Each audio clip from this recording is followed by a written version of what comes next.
राहुल गांधी ने खाली कर दिया बंगला, घर की चाबी सौंपी। 22 अप्रैल तक बंगला खाली करने का दिया गया था नोटिस।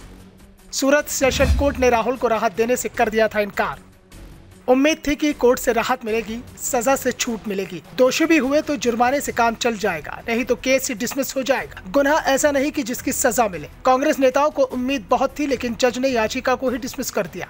राहुल गांधी को सीजेएम कोर्ट ने जो सजा सुनाई थी उसे सेशन कोर्ट ने बरकरार रखा है, यानी अभी राहुल गांधी को 2 साल की सजा के मामले में कोई राहत नहीं मिली है, जिस कारण से उन्हें दूसरे मामलों में भी राहत नहीं मिल पाई। ना तो सांसदी वापस मिल पाई और ना ही घर बच पाया। 2 साल की सजा है। अगर सजा में 1 दिन की कमी होती तो राहुल गांधी को बहुत राहत मिलती। सबसे पहले तो उनकी संसद की सदस्यता बहाल होती, दूसरा उनके चुनाव लड़ने पर से लगी रोक हट जाती, तीसरा घर से बेघर नहीं होना पड़ता। दरअसल राहुल गांधी को लोकसभा की हाउसिंग कमेटी ने 12 तुगलक लेन वाला सरकारी बंगला खाली करने का नोटिस दिया था। राहुल गांधी ने नोटिस के बाद कहा था कि अगर वो बंगले में रहने के योग्य नहीं है तो वो उसे खाली कर देंगे। 22 अप्रैल तक बंगला खाली करना था और राहुल गांधी ने बंगले से अपना अधिकांश सामान हटा भी लिया है।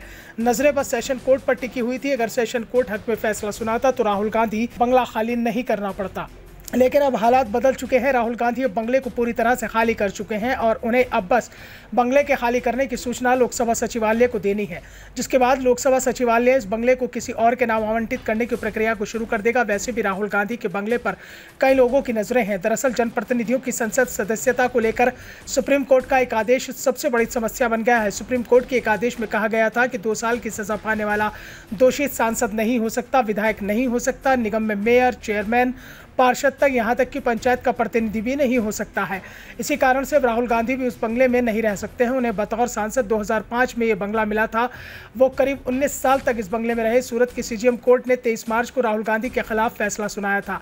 मोदी सरनेम मानहानि के मामले में कोर्ट ने राहुल गांधी को 2 साल की सजा सुनाई थी। साथ ही सजा पर अपील दायर करने के लिए 30 दिन का समय भी दिया था। तब तक के लिए सजा को सस्पेंड कर दिया था। राहुल गांधी ने सीजेएम कोर्ट के फैसले के खिलाफ सेशन कोर्ट में याचिका लगाई थी, लेकिन उनकी याचिका यहां भी खारिज हो गई। राहुल गांधी की अपील पर सुनवाई के बाद कोर्ट ने उन्हें किसी भी तरह राहत देने से इनकार कर दिया।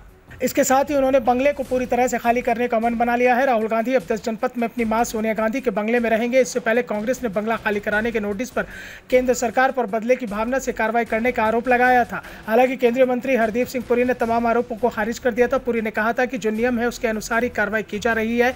नियम सभी के लिए एक जैसे है। सदस्य के पास अधिकार होता है कि उसे कुछ दिनों की छूट चाहिए तो वो मांग सकता है। कमेटी मांग पर विचार करती है और अधिकांश मामलों में छूट दे दी जाती है, लेकिन कांग्रेस नेता की ओर से इस तरह की कोई मांग नहीं की गई। ऐसे में राहुल गांधी को तय समय पर बंगला खाली करना होगा। 1 महीने का समय दिया गया था, उसके बाद आगे की प्रक्रिया शुरू की जाएगी। वैसे इसकी जरूरत नहीं पड़ेगी। कांग्रेस नेता ने पहले ही पत्र लिखकर साफ कर दिया है कि वो समय रहते ही बंगले को खाली कर देंगे।